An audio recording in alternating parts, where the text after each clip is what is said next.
In this video, I'm going to show you how to export stems in Reaper. Now, the first thing you have to do is select all the tracks or all the stems you want to export. So you could do this by holding down your control key and then clicking on all the tracks just like this. And as you can see, I've selected all the 3 tracks or stems I have over here.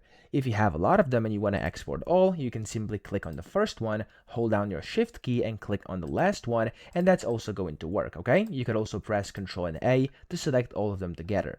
When you've done this, you want to go to File, top left, make sure they are selected, make sure you double check, and then go to Render, and in here up top under Source, you want to select Selected Tracks Stems, okay? Just like this. Now you'll know you're correct if it says the amount of files over here is the same as the amount of tracks you have. Then you want to select if it's some selection ranges or entire project or a custom range. I'm going to do entire project. You have to select your directory, so I'm going to go to downloads, and the file names over here are going to be, for example, tutorial stem like this. There we go. And then as you can see, it's going to be like that, and that's going to be 1, 2, and 3. And then down here you have the options as well, like sample rates, channels, etc. And you can go and select the format as well. So I'm going to go with WAV, but of course you can go with whatever you need for your specific scenario.